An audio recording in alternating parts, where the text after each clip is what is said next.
Hi, and welcome back to another episode of the Contagious Leader podcast. So excited to be here today, and particularly excited because I have got Elle Thorne joining me today to share her own story around leadership and her career and how she's got to where she is today and making some decisions that, from what I can understand, didn't necessarily come easily to you, and you felt all the kind of pressures of wanting to, fit in and make the right decisions in your steps. Made maybe what some would consider to be almost a controversial decision, which we want to hear more about. So, Elle, I will pass to you to introduce yourself more formally, and we'll get underway with our conversation. I'm really looking forward to it, and thank you so much for taking the time out to join with me.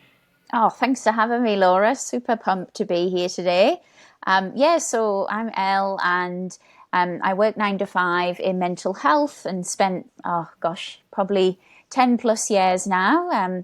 Did a psychology degree and then, kind of fell into the mental health space and still here. And then, working as a career coach for millennial women in my, time outside of my 9 to 5. And absolutely love that. And I'm sure we'll come to it more, but that really came from, my experience of my own career, Crossroads, about 3 and a bit years ago now.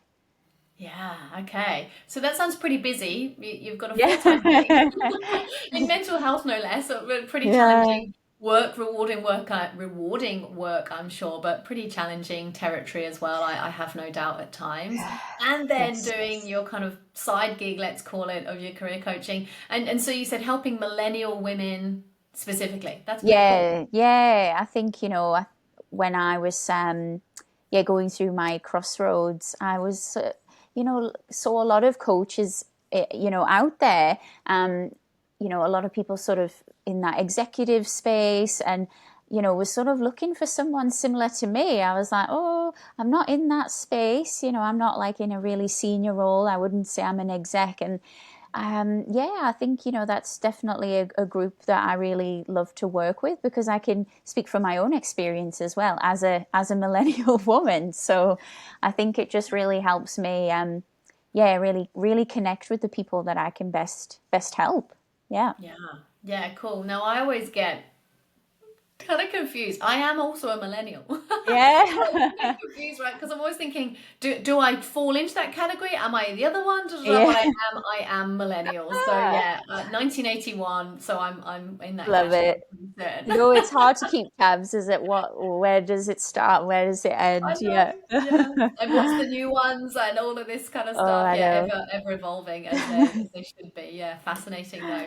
Oh, that's really cool. And Elle, I guess before we get into hearing more around your journey, I would love, here we are on the Contagious Leader podcast. So I would love to know, when you hear that, when you hear contagious leader or contagious leadership, what does it mean to you? What comes to you? It's such a cool question. I love that word, just contagious leadership.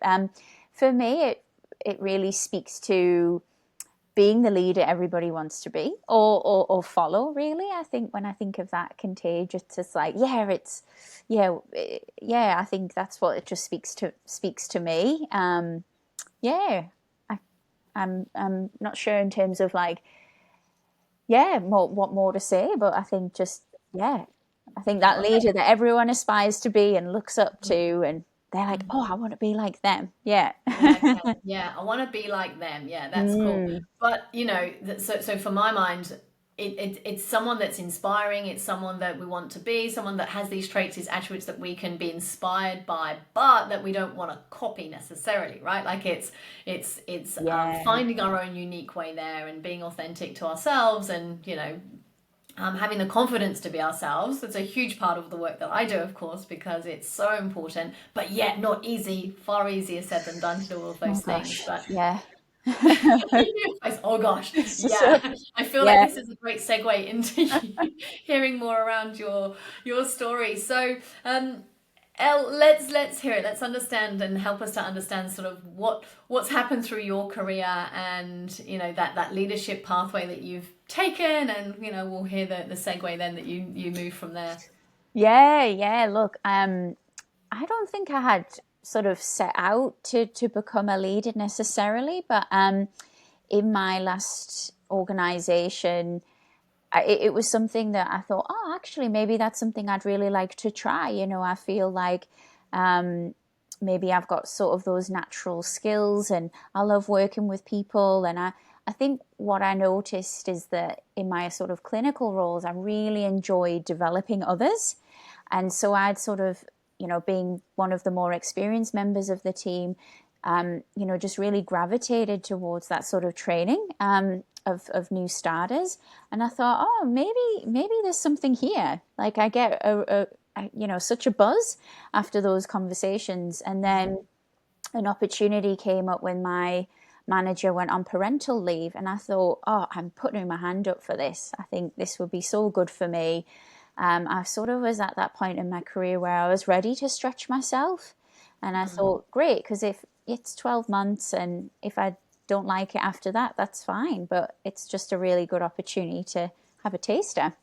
Yeah. And I stepped up into the team leader role, which had a lot of challenges because I'd gone from a peer being in the team to then stepping up to being people's team leader. So it was much harder than I thought. I quickly realized there's a lot to this. And, I didn't receive any formal leadership training. And it was really just winging it. I think I use that word all the time to describe it. I'm like, I'm just winging it. And I think, that made it really tough because I would question myself a lot of the time thinking, am I doing this right? And Yeah. I think, became for me anyway, personally, a little bit of an isolating experience at times because I was like, who can I go to in these scenarios? Like, who can I get support from? So it was hard. And that's why I think, I had that like sigh at the start thinking, because it just takes me back to, and Right. many amazing moments as well. Oh my goodness. But it was certainly way more challenging than I thought it would be. Yeah, yeah, interesting. So it was a parental leave. You had the opportunity to step up. You took it, you embraced it, you thought it Yeah. would be great. It was all around developing others. This is going to be your element. And then you Yeah. get in there, you're winging it, you haven't got the support that you thought you would require. You're second guessing yourself, it sounds like, kind of Yeah. looking over your shoulder, am I doing this right?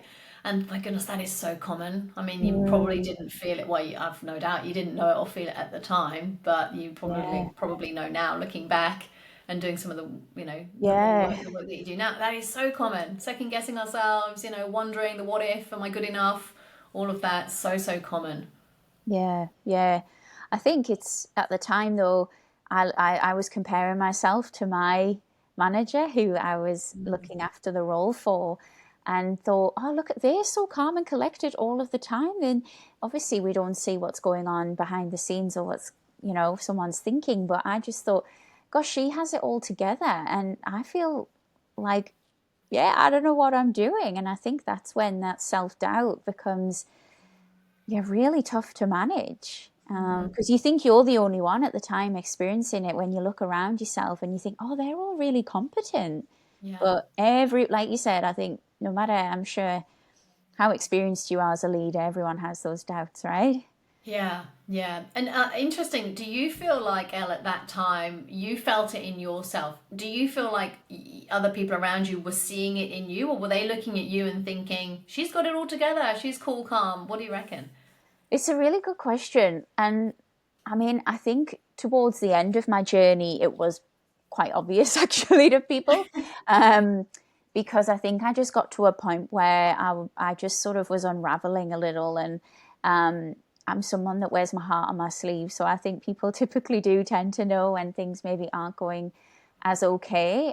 But yeah, I mean, in terms of the team and my manager, probably not. Like they probably saw that I was doing a good job and getting on with things. But I think, people in the company that I was close to, that I would lean on for support, like other team leaders, I mean, they probably would have thought, oh, yeah, like I do remember, I think actually a really important key moment was when another team leader that I used to get support from would say, actually, Ella, I think maybe I'm a little bit worried about you, girl. Like, I think, I think that was definitely a moment of, oh, okay, I need to, you know, take a step back really and put some Mhm. supports around me. But yeah, I think that's the thing too. In my head, I was thinking I'm doing a rubbish job when I wasn't doing a bad job. No, yeah. I was doing everything just fine, but it was just, yeah, consumed by all that self doubt. Yeah. Yes, yeah, interesting. And so when your colleague, was it your colleague, sort of Mm, pointed it out to you, I think you're not, you might need to reconsider some things here or get some yeah. help and support. How was that moment? I imagine that can be pretty confronting in itself. Yeah, I think definitely having someone say it out loud like that, you go, oh, I know that deep down I'm probably like not going okay. That's why I'm coming to you all the time asking for Yeah. advice and Mm. offloading. But yeah, definitely confronting is probably, yeah, definitely a good word to describe it. And yeah, it's yeah, always hard to hear that, right? We don't Yeah. want to. It's really vulnerable. You don't want to feel vulnerable and to feel like Mhm. you don't have it all together. Mhm. Especially when you do have that responsibility of looking after a team and Mhm. all these competing priorities. You do start to think, well, yeah, maybe, but but if I have that day off or I take some time off, then like, will all things come tumbling down? You start to think, Mhm. no, I can't possibly, let the team down. And um, you don't want to sort of feel like you're not coping Yeah. as well. So it was really tough to hear that. Yeah. Yeah, because it's that point where you've got to admit it to yourself, isn't it? You've got to admit it to yourself, you've got to accept it, and then somebody else external to you is saying, "Oh, by the way, I'm seeing this," and you're like, "Damn, Yeah. I already know that. I wasn't ready to admit that, but you've seen it, and now here it is served up on a platter to me, and I've kind of got nowhere to go but to deal with this now." Like that's tough. It is. Yeah. Yeah.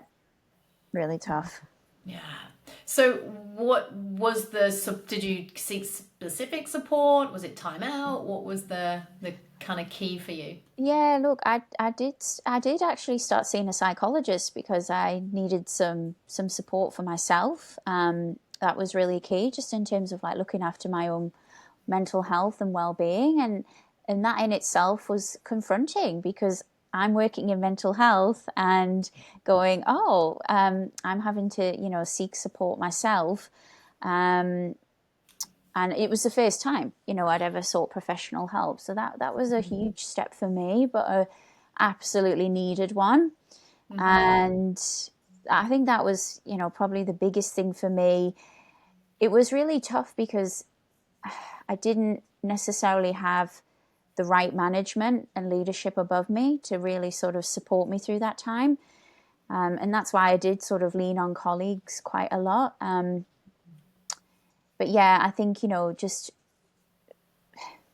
yeah, making sure that I got that professional support was really the next best step for me, and it did help. It did help a lot. I think just to have a, a space where I could really talk through all those things, and get some tools and techniques really to better manage my stress and like I said, really those sort of self doubt, critical thoughts. Yeah. Mm-hmm.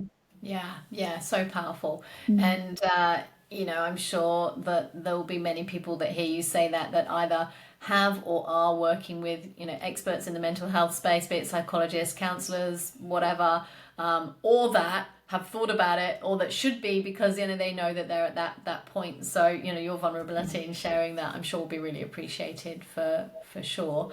So let's flip the tone slightly here. You said there were good times. What were the Yeah. what was good about it? What were you sort of Yeah. enjoying at the time? Yeah, no, definitely there were lots of good moments. I think in terms of my professional development and growth, that was huge. And I in conversations with people, I say, look, I think everyone should have a crack at leadership. I think you learn so much about yourself, and if Mm, like you realize it's not for you, that's fine. But I think you will learn like so much. And so I think, it really did challenge me. And like I said, learned a lot. And then I think, I really did love the relationships that I formed with the team, and getting to know them on that deeper level. And yeah, again, I think I really learned that training and development was where I really thrived as a leader. Um, and yeah, I'd say they're probably the biggest things. My own personal growth, but then having the opportunity to grow and develop the team. Yes. Yeah, and when we had wins, I was really passionate about the work that we did, and the team were, like, couldn't have asked for a better team. Yeah. Amazing group of women. We're all working in mental health, and we're really passionate about what we do. And so, just seeing them show up day in, day out, and just the work that we're doing and the people that we're supporting in the community, I felt really proud of that. So that was a great feeling. Yeah. Yeah, it's like it's not just me doing this for in my own world or my own remit. Now you had this responsibility to help many more. I don't know how many, doesn't matter, but Yeah. a team of you all striving towards the same mission, having the same impact. And I mean, in the space that you're working in mental health, I mean, changing lives Yeah. fundamentally, I'm sure, really, really helping people at a time of need and a time of really significant life change for them, I'm sure. So I'm glad that you experienced that, right? And you get that you had that feeling of pride in what you were doing, what you were able to accomplish. And what a great thing that, at least, even though you were struggling yourself with the leadership and the stress and the load that meant for you, you had a great team. Right? Yes. So we all know that you can have good team, bad team. You can have a great team 1 minute, and then something happens and you get that bad apple maybe that can drag Yeah. everyone else down with you. And for sure, like that makes it even more challenging, or more challenging than what maybe it is just in general. But tapping into that why, tapping into that mission, that bigger picture impact of why you were all there, why you're all doing it, can, yeah, Yeah. it certainly in my experience really help to ride that roller coaster of the highs and the lows that we naturally go on when Definitely. things get busy and things get tough. It's remembering why we're doing it and why it matters. Yeah, and I think that's probably why I stayed there, as long as I did, because there'd be periods where I'd be like, no, this is really important work, and the team are amazing, and you know the people, yeah, really kept me there. But I think it just, yeah, there were signs where it got to a point where I was like, no, I think this is maybe not the best thing for me long term. But yeah, that why was really, yeah, what kept me going as long as Yeah. I did, really. Yeah, it's so Yeah. important. Yeah. So if you hadn't have had that, or you hadn't have taken the opportunity to tap into that, then you're feeling like, well, you probably would have left I the think leadership so. scope earlier. Yeah, definitely. Yeah. How interesting. And so you did this parental leave cover, and then did Yes, it extend beyond that? Did you I carry on in did. leadership beyond So that? that Yeah. I was really lucky because I did, at the end of that 12 months, I thought, oh, I want to keep going. I don't want to go back into the team. This really, at that point, yeah, I was, was really enjoying it. And so, yeah, really fortunate that did get extended. So I think, yeah, I ended up being in that team leader role, and then became manager. So I was managing two teams, I think, for the latter part of my time there. Um, so yeah, that was really good. Yeah, to be able to, yeah, have that opportunity to keep going and see what more I could achieve, because 12 months goes fast. Oh God, yeah. Doesn't it Yeah, just? you're only just sinking your teeth into it and you're getting your stride. And yeah, so yeah, I was really fortunate to be able to keep going. Yeah, in the role. Yeah, yeah, right. And so, what was the pivotal moment for you then? You had this Mm. conversation with this colleague. The colleague comes and says, "I think you might need to get some support." You do that. You get support from your psychologist, and do all the right things for yourself, which is very admirable and very much required for you at that time.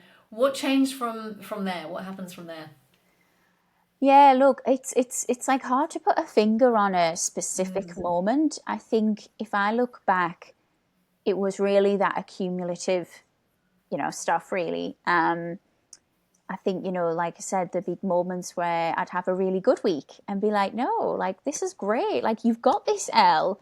You're so good at what you do and you really love this and you're passionate about the work that we're doing. And then it would completely flip. Like, the next week, I'd just feel like I've not got this and I'm terrible at my job. And I think those moments just started to become more and more. And I think I just realized that maybe I just want to leave this organization and go somewhere else, because I at that time didn't think I wanted to exit leadership. I just felt that maybe it's just not within this organization anymore. I just didn't feel that I had the supports around me. I think, at the time, it wasn't just that I was in a leadership role, but dealing with a mental health service as well and all the challenges that can come with that. And I just didn't feel, I had the right managerial support at the time. So I was applying for other like leadership roles, and had a couple of interviews, and at that, even through that process, was like, yep, this is what I want to do. I think I do want to. And they were more senior roles as well that I was applying for. And I think at that time, I thought that's what I should be doing. I should be, progressing and sort of progressing up the, climbing the ladder, because that's just what I've always strove to do. But I think it became apparent that going through those processes that, I just don't think that that's what I want to be doing. And I think I think it's actually probably the best thing that I didn't get those roles at the time. As much as I was like disappointed, I don't think that's what I really needed. So that didn't work out. And I think, I started to look beyond leadership roles and what else was out there. And that, brought its own challenges on, because I just didn't really know what that looked like. But it was, I can safely say now that I'm glad those other roles didn't eventuate, because I just don't. If I was already feeling stretched and not coping too well, I don't think having extra responsibility would have really been the right thing for me at that time in my career anyway. Yeah. Yeah. And interesting. So you say at that time in my career. So do you feel like now, is there any part of you that, sits and sometimes thinks, well, maybe leadership is right for me to take on? Or is that a firm knowing in yourself that that's just not what your path is destined for? I think, look, I would be open to it. I think it's not something that I'm completely closed off to. But I think at this stage, after going through all of that, I think I really started to tune in with just what was needed at that time. And, having a couple of years of, not being in a leadership role has hands down been the best thing for me, because it's allowed me to explore other opportunities, in terms of coaching and running my own professional development group, which I don't think I would have had the capacity for, if I was in a leadership role. So I think it's definitely something that maybe I would go back to, but it's certainly not something that I'm striving towards, actively pursuing. I think for me, it would have to really be a good fit. I think I'd really need to know that there was really strong leadership above me. That's really important to me. So I think never say never, but it's definitely not something that I think I'm actively sort of pursuing. Yeah, I don't it's have not that always a hunger bit. for it. Yeah, and I think that's it. Think I would really want it. Yeah. Yeah. And have a strong why as to why you would want it, right?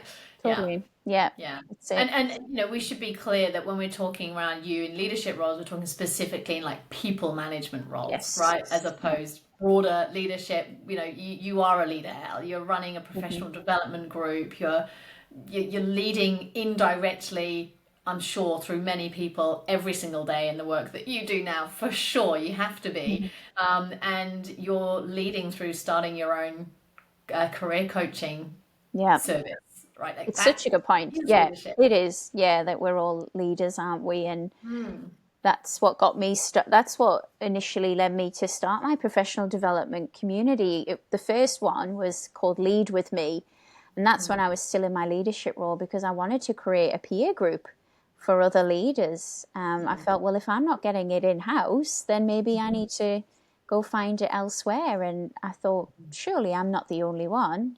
First-time leaders often don't, get the right sort of training and support, really, which always baffles me, because, we're the ones that need it really the most.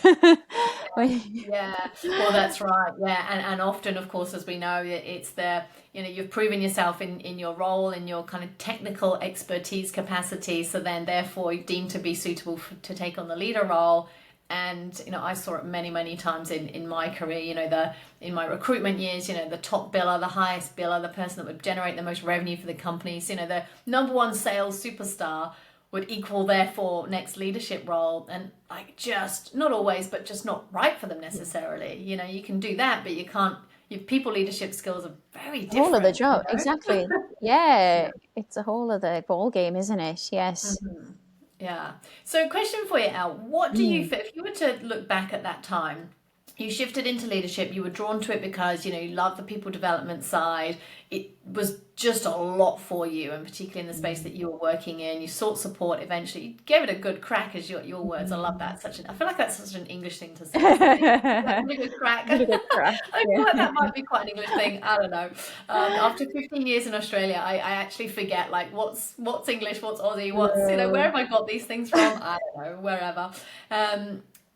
You sought support, did all things, and you made a conscious decision not to pursue people leadership roles and rather focus on your own career trajectory, but a word I always struggle with, trajectory, in other ways, and doing all sorts of wonderful leadership pieces outside of direct people leadership. If you were to go back again, what do you feel would have to have been different for you to have had a different experience and maybe made a different choice at that time? I think having the support around me would have been really key.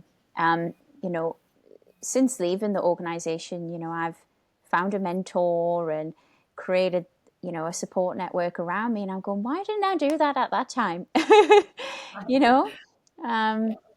So I think, having those, supports that can really help you, in terms of nurturing those leadership decisions and skills. Maybe I mean, it's not something I ever really talked to my organization about, but could you, potentially look at funding me to go on a leadership course or something, just to feel like I've got the skills to back me up? I mean, this is a thing too. I think I did have the skills, though. That's the thing too.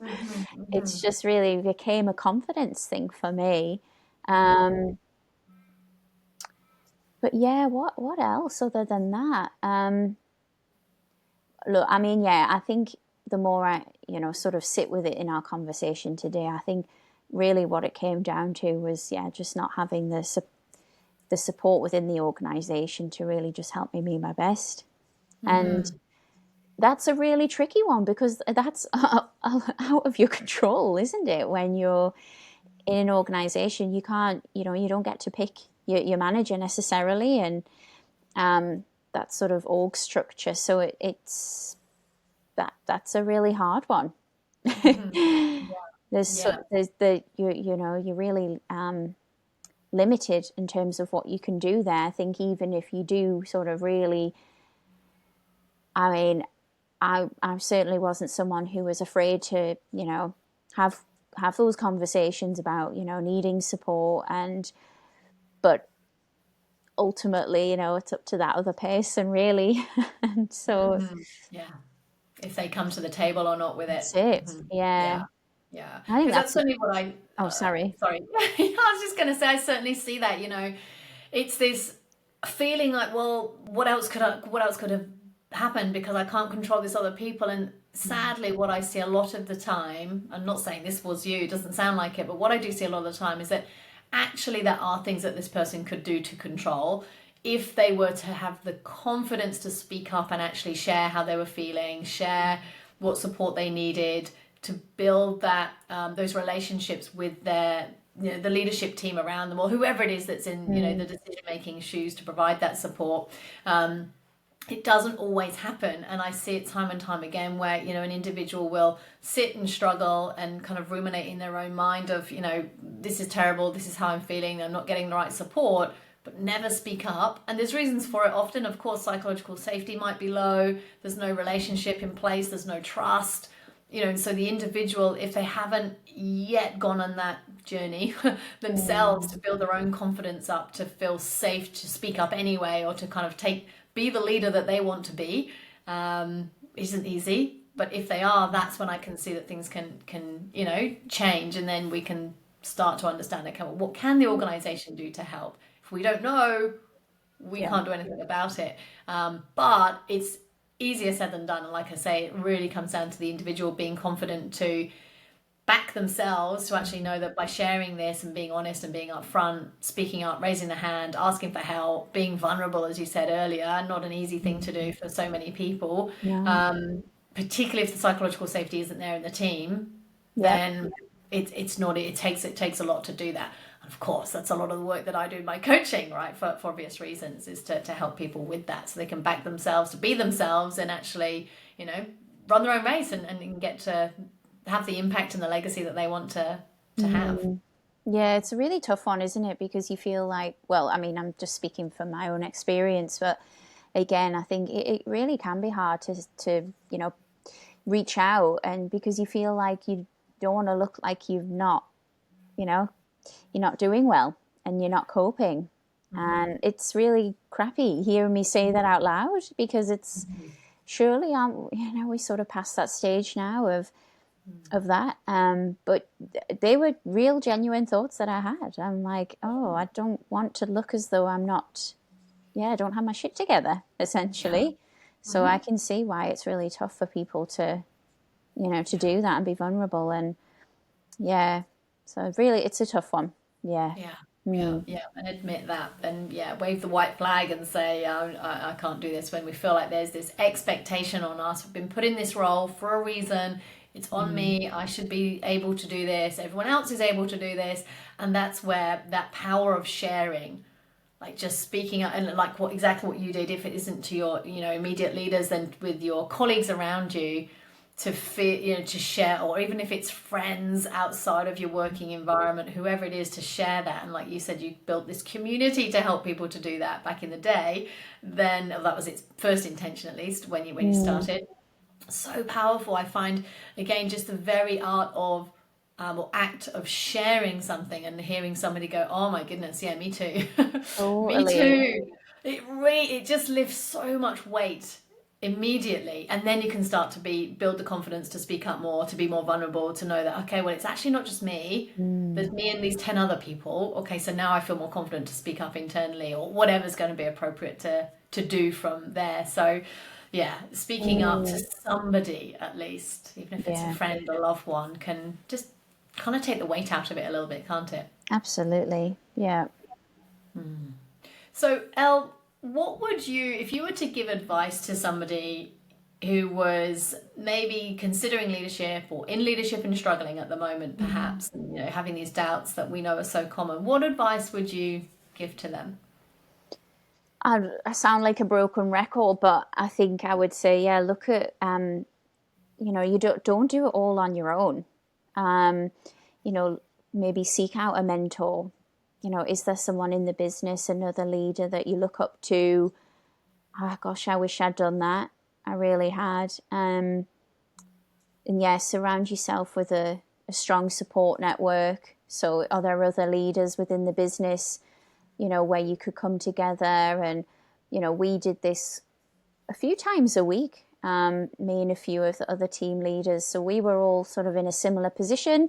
It was our sort of first leadership roles. We were quite new to it. So it was a really a really incredible space where there was that psychological safety, because, you know, we weren't really worried about how this is to the other person. They're not our immediate line manager.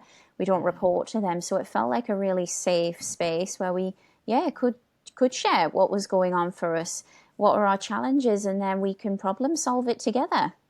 That was really awesome. And so I'd say, are there other people that you can sort of lean on?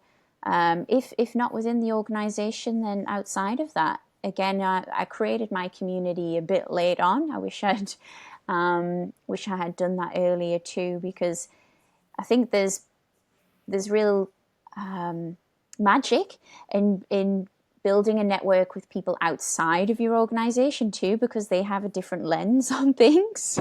And, you know, bring different experiences and, you know, skills and background. So I think that was really cool. Once I did, you know, build that community, I saw the real beauty of, oh, right, you see this really differently to me. And that's interesting. And no one sort of challenged me quite the way that they have. And so, yeah, that was really cool. So it really comes down, for me, I think that support piece, those support networks, I would say. And the other thing, I think, is self-compassion. I'm really strong on this, and something that I'm still working on all the time. But I think, there's some amazing work by Dr. Kristen Neff, and that's pretty much her whole career has been dedicated to research on self-compassion. And I think that's often what's overlooked too. You know, I've gone on leadership trainings and programs, you know, since, this time. And, you know, we talk about the sort of practical skills of like how to have a difficult conversation or how to performance manage someone. And of course, all of that is so, so important. But I think the things that often get overlooked are really the sort of personal tools and skills. And I think that, because like I said, I think I knew how to do everything, how to run a team meeting, how to have a conversation. But it was the aftermath and the critic that would tell me, that was really shit, Elle, you're terrible at this. So self-compassion was something, you know, I had worked on with my psychologist, and really, it's not easy to do. But it you know, I think, I would say make sure that you are looking after yourself, really, and speaking to yourself like you would your best friend. I know it's that cliche, but no one else is, you have to work on that yourself, because no matter how much praise or, you know, feedback I got from others, I'd still find a way to say, no, I'm not doing good enough. Yeah. Not good enough, need more Yeah. critique, double check things, Yeah. spend time going over things, ruminating in your mind, losing sleep, preparing for things the night before, way more than you probably needed to. Oh, Yeah, yeah. beating yourself up because you stuffed up one word in a meeting or something. I Yeah. can only imagine. Yeah. Yeah. Yeah. So yeah, that self-compassion, really, really key. Yeah. Yeah, I yeah. think everyone needs that, no matter Oh what my you're goodness. doing. No matter what, Yeah. yeah, for sure. Like I maybe I say this quite a lot. I feel like say it. I think it like if everybody could work on their self-confidence, self-compassion, self-esteem, self-worth, all of these good things, they would show up so differently in the world. Their interactions with every single human being on the street would be different. The barista, the road rage that they might feel otherwise, like all of these things, how they show up to work, then how they impact, you know, their team or their colleagues or their peers, the receptionist through to the CEO, my goodness, whatever. And then just how that ripple effect just would be so different. Like I truly believe the world would be such a nicer place, a better place, if everybody could work on their own self value, worth, and it stems from self-compassion. Huge part of it, right? Like just massive. Because a lot of the things, a lot of the problems that we see, be it, you know, in a leadership sense or work and career sense, like conflicts in teams, conflicts in teams often just stem from misunderstanding one another. Egos coming in, and egos come in because we feel we need to defend ourselves, and we feel we need to defend ourselves because we feel inadequate or lacking worth in some way, fundamentally. You know, it's all just this inner stuff. I was chatting with a client actually just yesterday, and I reckon for the last, she's had about 3 or 4 instances where she's had this, I'm just going to say like a run-in with a peer. Nothing major, but they just have this tension. They just kind of know we don't see eye to eye. We're not working well on these programs together and whatnot. And she's realized that this lady has realized, she thought of course it was all the other lady's problem and what was her problem, all these things, and she has realized through her coaching with me that actually it's me. It's like I have the problem. I have the problem. And in fact, what she's realized is that the two of them are actually very similar.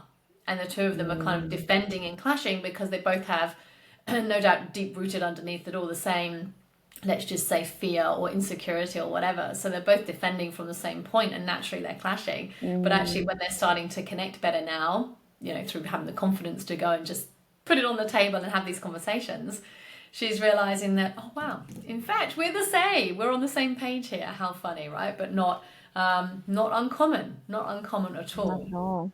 Yeah, so good advice, Elle. Self-compassion, support, lean on others, don't feel like you have to do it alone. So powerful and so true. Yeah, like no one's doing it alone. Well, a lot of people are, but those that are most successful, that are sustaining it, CEOs through to goodness me, whatever level of experience in leadership, most people are leaning on or getting support from someone, whether it's a professional in a field, whether it's a coach, whether it's a mentor internally. Most people are getting support from someone. Yeah. We could apply that to professional athletes through to, experienced leaders or whatnot in the workplace.